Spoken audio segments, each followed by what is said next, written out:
Well, Mumbai-based real estate developer Kalpataru is going to be raising around 1,590 crore rupees, and the subscription for the IPO opens today. Do you know the company will utilize close to around 1,200 crores for debt repayment and other general purposes as well. Joining us on the show today, we have Mr. Parag Munot, the managing director, and Mr. Chandrasekhar Golekar, the chief financial officer at Kalpataru. Good morning, gentlemen. Thanks a lot for coming down to the studio. I was just looking at the anchor book and some solid names have featured out there. So good on you all. That appears there's a fair bit of interest, and I think we should pull up some of those names on the screen. That said, this is going to be a fresh issue. So all the money comes back, and primarily it's going to be used for debt repayment. As I mentioned earlier, around 1,200 crores of that will be used for debt repayment. So a couple of details. What is the interest cost savings on this 1,200 crores? That was what were you borrowing at, point number one. Point number two, the debt number, if you could update us, post this 1,200 crores, what does it come down to? Thank you, CNBC. So we are quite pleased. I mean, it's the first day. I mean, issue opens today, and this is really good to have us on CNBC. Thank you very much. Appreciate it. So the issue is of 1,590 crores, as we know, and precisely 1,192 crores is the debt repayment. All of it is going to the financial institutions and bank, which will reduce yearly interest. Minimum reduction will be around 100 to 120 crores or so. So far as the debt equity ratio and everything, because today the net debt in the books as of December, which is the reported accounts in the financials, is around 11,000 crores. From there, if we reduce the promoter CCDs, which then later got converted into equity in the month of March, just 3 months ago, and the cash and bank balances, what remains is 9,200 crores. So from 9,200 crores, it will come down to 8,000 odd crores because of this 1,200 crores repayment. And the equity, because of the conversion of CCDs, I mean, the conversion happened at 1,440 crores worth of conversion. Therefore, the equity rose to 2,500 or so. December was around 1,500, then 940 crores got converted. So 2,500. And that further will increase to 4,000 because of the 1,600 issue. Yes. So post-issue, it will be therefore just below 2 or so. So it comes down to ballpark around 8,000 crores. Got that? Roughly. Got that number. Are there further plans? Because this is something that could be plaguing investors with regard to the debt on the books. You have explained that you're sounding pretty confident as well. Are there any other plans to reduce debt? Maybe some land parcel monetization, internal cash flows as well will come about. So just on this debt part, are there plans to reduce it further? So yes, absolutely. So organically, the real estate debt, we need to understand how the real estate sector works. So in real estate, it's a capital intensive sector. More so if it is in MMR Mumbai, where prices are as such high. Yeah. So in the initial years of the project of 1 to 2 years, maximum 2.5 years, the capital is provided in two forms. One is equity, another is debt. So debt is an ingredient part of this whole mechanics. Now, when the debt is utilized for the underlying projects which are throwing cash flows, which we typically call it as ongoing projects, which we have 2.5 crore square feet, out of which we will be actually delivering around 1 crore square feet, 11 projects in FY26 and FY27 together. They are going to throw handsome cash flows, net operating cash flows, because almost all of the land cost is fully paid already in past. And that represents actually part of the debt, frankly. So the cost has been taken up front and the revenues will come. So let's just start from a little bit of basics. Gentlemen, thanks for coming in. Parag, if I can come to you. Tell us a little bit about the, the business per se. This is, for our viewers who don't know, it's a well-known brand, I mean, and it's very visible around the city. But just tell us a little bit, what segment are you in? How much, I think, Mr. Jogelkar mentioned some land parcels, etc. How much developable area you have? Just the basics. I mean, give us a sense of the size of the business. Thank you, Prashant. Thank you, CNBC. Yeah, we are a 55-year-old brand, so we have been in the business for 55 years.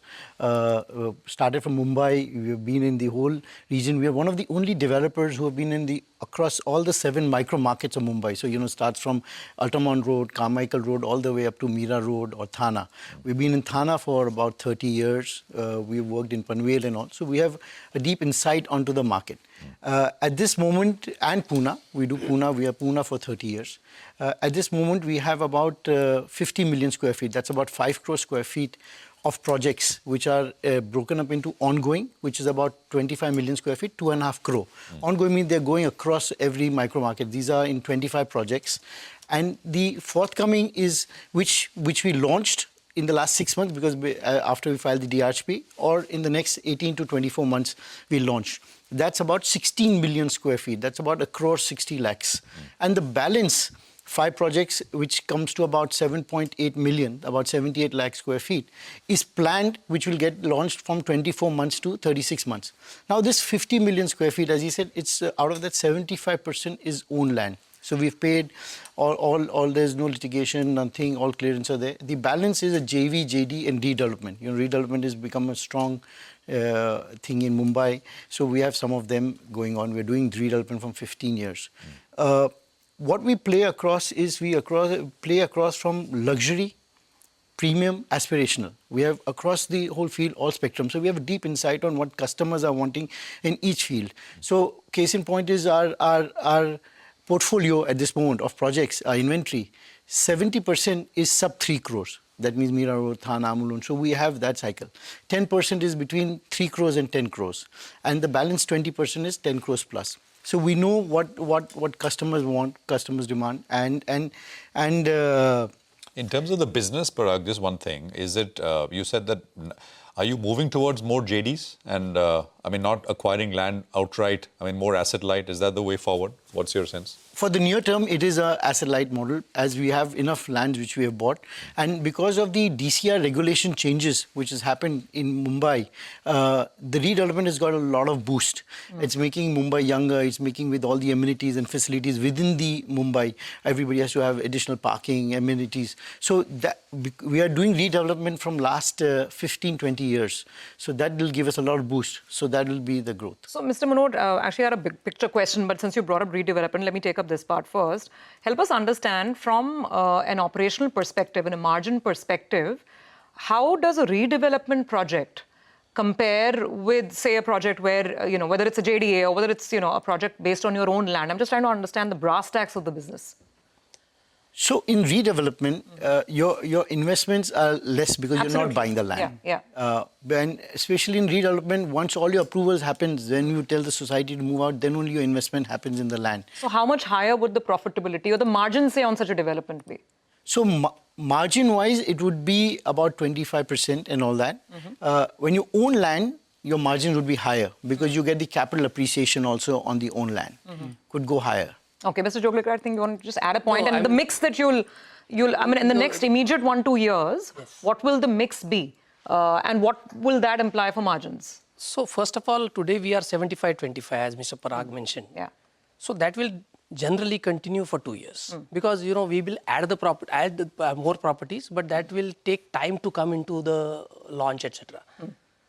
So far as margins are concerned, he is absolutely right. Initial capital investment in the redevelopments and joint development is very, compared to the greenfield land acquisition, it is quite low, number one.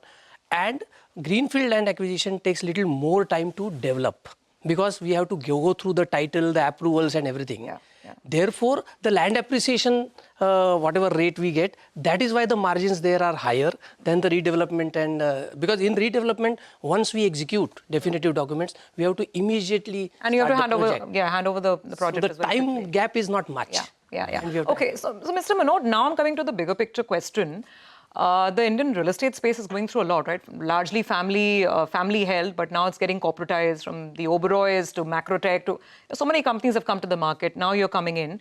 A lot of companies are also having pan-India aspirations. Look at the Bangalore boys, Prestige and all of them coming into Mumbai. Right. How intense is the competition in the Mumbai market for you? And will you also think of going out of Mumbai, Pune, this zone anytime soon? Sure. Good question.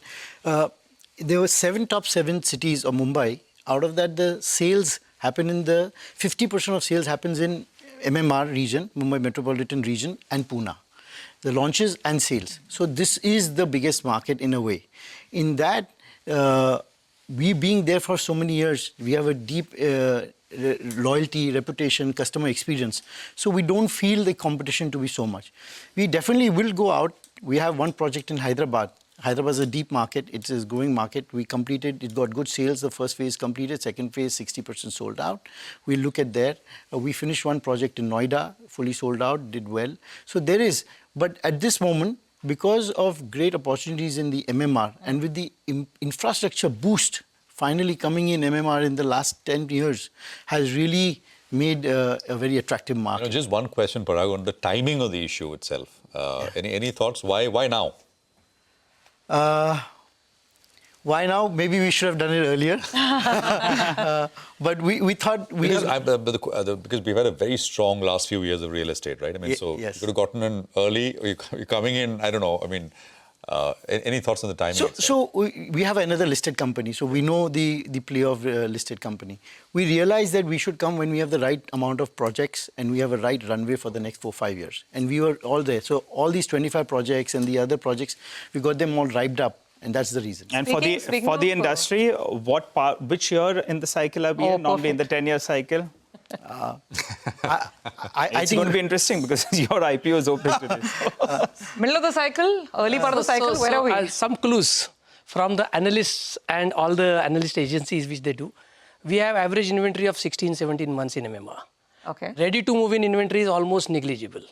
When these are the two parameters, we should always keep watch on this. That means that geography where, I mean, what this data relates to is not picked up. Okay, all right. Okay. That is point number 17 months, okay. Which was earlier 35 months. Okay. 3 years back. And just to add to what Parag said, is that why now? So as the projects, we launched 1 crore square foot of projects in last 3 years. And we are completing 1 crore square feet of projects in next 2 years. I mean, 26 and 27.